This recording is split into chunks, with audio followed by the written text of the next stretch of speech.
entend que l'État congolais lui-même est faible. Alors aujourd'hui, cette MONUSCO qui a pour mission observer, maintenir la paix, sécuriser les rebelles, si cette MONUSCO s'est retirée, la question à se poser, est-ce que notre armée, les FARDC, seraient en mesure de sécuriser les populations locales? Parce qu'aujourd'hui, ce mouvement anti-MONUSCO, il a commencé longtemps, d'ailleurs je le soutiens tout en étant citoyen congolais, mais je voudrais ici porter une analyse politique parce qu'il y a une responsabilité de l'État qui s'impose. Aujourd'hui, lorsque ceux qui dirigent, ceux qui conduisent les institutions de la République démocratique du Congo insistent pour le retrait des troupes onusiennes ici en République démocratique du Congo, alors que notre armée est faible, pendant que nous comptons aujourd'hui un effectif de près de 200 000 éléments armés, mais il y a une complicité là seulement, non seulement dans l'organisation d'une fraude électorale, mais aussi une complicité dans les massacres des populations dans la partie est du pays. Pourquoi je parle d'une complicité de l'État congolais? Nous avons l'Ouganda, pays agresseur, qui compte un effectif militaire de 45 000 éléments, mais qui prévoit un budget défense à la hauteur de 1 milliard de dollars. Et alors nous insistons, nous, du Nouvel Élan, que c'est l'économie qui régit la politique et non le contraire. Les politiques qui ont pour mission de gérer la cité aujourd'hui, qui ont initié l'état des sièges, mais qui peinent à mettre les moyens au profit de l'armée pour que celle-ci soit en mesure, à elle seule, de gérer la question de la paix, de la sécurité dans la partie est du pays, ne le fait pas. Donc il y a une complicité. Et aujourd'hui, la MONUSCO, c'est à peine 2000 éléments. Alors nous avons un effectif militaire de 2000 éléments. L'ensemble des militaires de l'armée rwandaise et de l'armée ougandaise ne représente que le 1/3 de notre effectif militaire. Donc ici, il se pose une question des moyens. Alors lorsque les politiques insistent sur le retrait de la MONUSCO, qui est une mission, d'ailleurs, les missions de la MONUSCO en RDC ne sont pas permanentes, elles sont temporaires. Elles sont là pour accompagner le gouvernement congolais qui peine à exercer sa souveraineté sur l'ensemble du territoire national. Parce qu'aujourd'hui, cette infiltration dans la partie est du pays est due au fait que l'État est incapable de doter l'armée des moyens pour que celle-ci se défende. Donc nous insistons, nous, du Nouvel Élan, sur le fait que l'État doit être responsable. Il est le premier responsable de ce qui se passe dans la partie est de la République démocratique du Congo. Et nous ne pouvons pas pointer du doigt la MONUSCO. Nous pouvons dénoncer, certes, cette inefficacité de cette mission ici en RDC, mais nous devons arrêter de nous plaindre. Nous devons nous assumer comme un État, doter notre armée des moyens. D'ailleurs, par rapport aux performances budgétaires que connaît notre pays, nous avons proposé à la République un alignement de 50 000 militaires à la frontière entre la RDC et le Rwanda pour pouvoir repousser les frontières de l'autre côté de la frontière et doter notre armée pour le semestre ici en cours de 500 millions de dollars pour permettre à l'armée de s'équiper et de pouvoir défendre l'intégrité territoriale et notre souveraineté qui est bafouée depuis plus de 20 ans aujourd'hui. Donc il y a une responsabilité de l'État. La MONUSCO est là jusqu'à ce que l'État congolais sera en mesure d'exercer sa souveraineté. Lorsque nous serons un État souverain, et cette MONUSCO se retirera. Et je dois insister ici que ce plan de retrait a débuté depuis 2015 avec l'ancien président Joseph Kabila, et aujourd'hui ça continue, mais nous devons nous affirmer. Aujourd'hui, nous sommes en retard, nous sommes un État faible face à ces petits pays qui nous menacent depuis plus de 20 ans. Un État faible face au Rwanda ou à l'Ouganda, bon, ça c'est votre point de vue. C'est là je reviens par rapport à, la logistique. Hein. Savez, si la MONUSCO partait aujourd'hui, oui, elle finira par partir, mais en termes d'organisation des élections, sur le plan logistique, je le répète, est-ce qu'on sera en mesure de bien faire le choix? Moi, j'ai du mal à situer notre ami du Nouvel Élan qui s'est contredit. On est tous d'accord avec lui que la MONUSCO a failli à ses missions. Alors si une institution n'a pas correctement fait son travail, qu'est-ce qu'on fait? Est-ce qu'on garde cette MONUSCO qui, au lieu de nous accompagner dans le rétablissement de la paix dans la partie Est, donc elle pense qu'il faut revisiter plutôt la mission, se comporte en agresseur? Je note ici que Nouvel Élan, à travers la voix de son président de la Ligue de jeunes, soutient la MONUSCO, voudrait qu'elle reste et qu'elle continue à tuer. Non, il ne faudrait pas déformer. Non, s'il vous plaît, non, je n'ai pas déformé. Moi, je suis en train de réfléchir. Lorsque vous dites, vous dites que vous n'êtes pas pour le départ de la MONUSCO. Non, nous sommes pour le départ de la MONUSCO. Est-ce que je peux... Lorsque vous parlez, je ne vous dérange pas. Par respect à vous, je ne vous dérange pas. Laissez-moi parler, notez si vous avez des choses sur lesquelles vous voudrez revenir. Moi, je suis en train de réfléchir et je prends les téléspectateurs à témoin. Une mission envoyée pour maintenir la paix qui commence à tirer sur les paisibles citoyens, cette mission-là doit continuer le travail. Je comprends. Et puis, il s'interroge. La mission peut partir. Est-ce que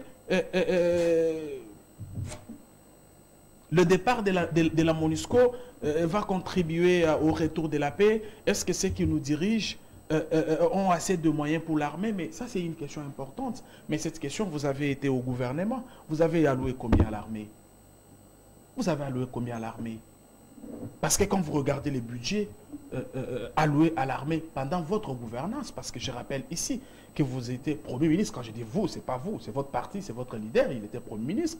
Je rappelle ici que lorsque vous regardez les budgets actuels de l'armée, vous les comparez à celui que vous aviez alloué à l'armée, c'est le jour et la nuit.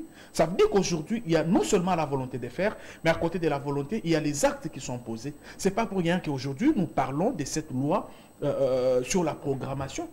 La loi qui sera promulguée bientôt pour que notre armée ait plus de moyens. Vous verrez qu'à côté de la volonté actuellement, il y a les actes, il y a les actions qui sont menées, il y a les gestes qui rassurent. Et donc, continuer à garder cette MONUSCO-là qui ne nous a pas foutu la paix, qui n'a pas atteint ses objectifs, moi je pense que c'est même une occasion pour nous de nous mesurer notre capacité en tant qu'armée, en tant que nation, à sécuriser notre territoire. Parce qu'aujourd'hui, vous êtes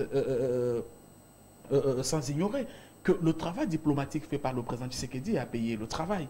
Je sais que vous faites partie des gens qui l'ont beaucoup critiqué ici, mais si ce travail est important, pourquoi l'ONU n'a-t-il pas condamné le Rwanda, et ainsi de suite? Aujourd'hui, je pense qu'il n'y a pas de débat dessus. Parce que nous sommes allés là sur des fronts, le front diplomatique, mais aussi sur terrain, on essaie d'organiser notre armée qui a été infiltrée pendant votre règne. Parce que vous parliez tout à l'heure de l'entrée du régime AFDEL soutenu par le Rwanda. C'est cette entrée qui a favorisé l'infiltration dans notre armée. Donc la RDC, l'armée congolaise, combat contre plusieurs ennemis à la fois, à l'interne et à l'externe. Et donc aujourd'hui, je pense que si nous aimons ce pays, nous devons tous nous arranger derrière celui qui est venu, qui aime, qui a même instauré la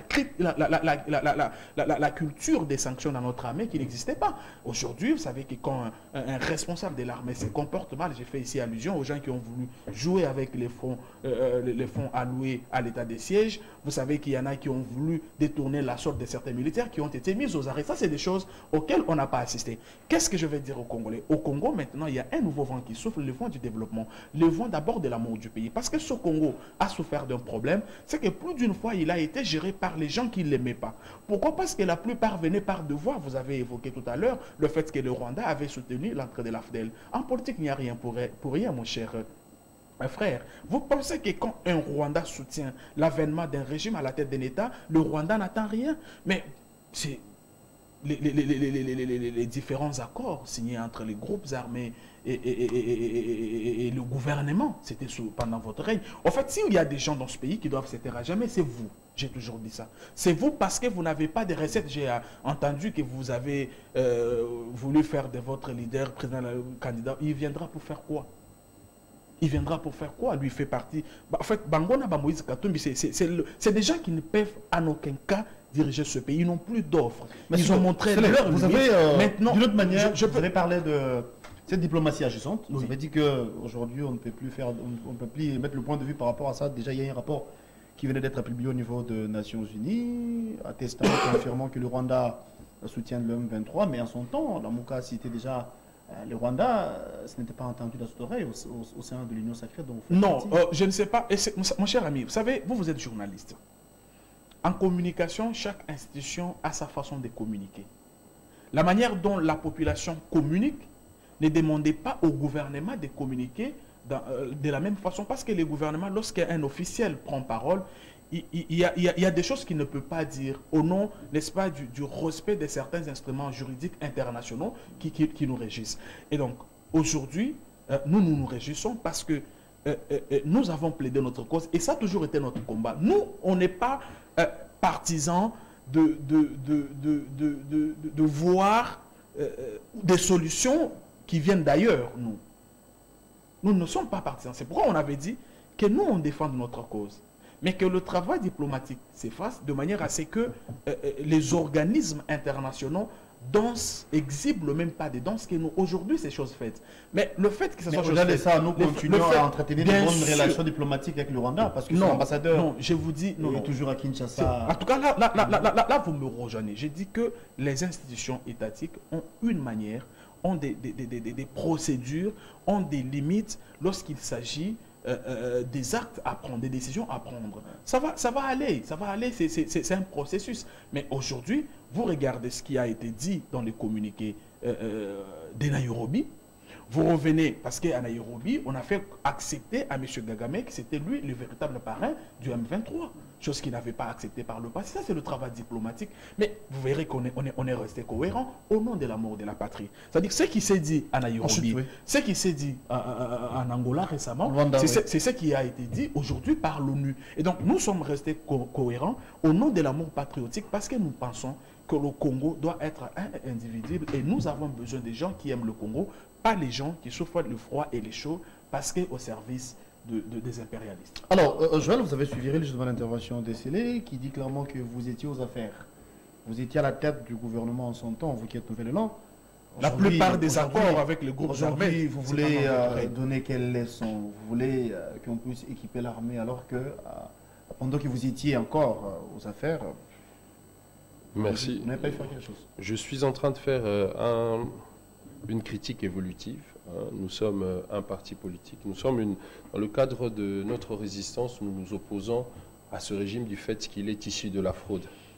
Et aujourd'hui, les conséquences liées à l'illégitimité, c'est la guerre, c'est l'insécurité dans la partie est du pays. C'est comme ça, c'est logique. Et pour le reprendre directement, je pense qu'à l'époque d'Adolphe Muzito, sous Adolphe Muzito, le budget de la défense était à près de 200 millions de dollars, ce qui représentait plus de 3% du budget de l'État. Parce qu'il veut insister sur la question des chiffres. J'aimerais plutôt le ramener là pour le faire comprendre la complicité de l'État, de l'union sacrée dans ce conflit dans la partie est du pays. Nous avons un budget qui est l'équilibre des recettes et des dépenses. Aujourd'hui, ils sont contents de dire que les dépenses ont évolué. Les recettes, pardon, ont évolué. Mais quelle est la qualité des dépenses de ces recettes-là? Parce qu'aujourd'hui, Gaylor, nous devons retenir une chose, c'est que le social, le peuple est le miroir de la politique. Toutes les actions menées en politique doivent, pour avoir conséquence, le bien-être social, le bien-être de la population. Aujourd'hui, nous sommes à mi-mandat. Nous sommes en train de finir ce mandat. Nous pouvons ici faire un état des lieux, faire un bilan, adresser un bilan pour comprendre combien le peuple a bénéficié de cette richesse, de cette manne-là. Et aujourd'hui, sur l'ensemble du budget de l'État, Gaylor, vous remarquerez que les institutions de la République, là je parle du pouvoir exécutif, le président de la République avec le gouvernement, en complicité avec le pouvoir législatif et l'Assemblée nationale et le Sénat, à eux seuls prennent près de la moitié du budget de l'État pour le fonctionnement des institutions. Alors que la part qui est réservée à l'armée, j'insistais sur le fait qu'il faut doter au FARDC les moyens nécessaires pour lui permettre de faire le travail, et de ce fait, la MONUSCO sera dans l'obligation de se retirer. Puisqu'ici, actuellement, il s'agit là d'un témoin gênant. J'insiste sur le fait que la MONUSCO doit partir. Mais si cette MONUSCO part, cette communauté internationale, cette organisation internationale, quel sera le sort de nos populations dans la partie? Je suis en train de me questionner pour permettre aussi à l'opinion, ceux-là qui sont en train de nous suivre, pour comprendre un peu notre approche par rapport à cette situation. Et il parle de la défense, mais mon frère Adolphe Muzito en ce temps était Premier ministre de la République démocratique du Congo puisqu'il a remis en question son bilan. Mais je parlais ici de la qualité des dépenses. Nous sommes partis d'un budget de moins de 800 millions de dollars, Gaylor, pour atteindre le 3,6 milliards en 3 ans de gestion. Mais quel est le bilan que nous pouvons retenir de cet homme d'État qui a pensé, premièrement, à l'effectivité de l'état de droit en dotant à la justice les moyens nécessaires pour que celle-ci soit en mesure de rendre justice. Parce que l'état de droit repose sur le fait que la justice doit être capable de dire la justice. Et le dernier des magistrats, si mon frère se rappelle bien, sous Adolphe Muzito, touchait 430, mais lorsque ce dernier s'en va, il augmente les salaires du magistrat jusqu'à 1 600 $. Il doit me dire aujourd'hui quel est le nombre d'emplois que M. Félix-Antoine Tshisekedi, dans le cadre de son quinquennat, a créé. Quelle est l'augmentation des conditions de vie que ce dernier a créé, puisqu'aujourd'hui, notre monnaie, avec la dépréciation de la monnaie, a perdu près de 50% de son pouvoir d'achat. Donc ça, ce sont des questions, je pense qu'il devrait revenir à ça Sans souci.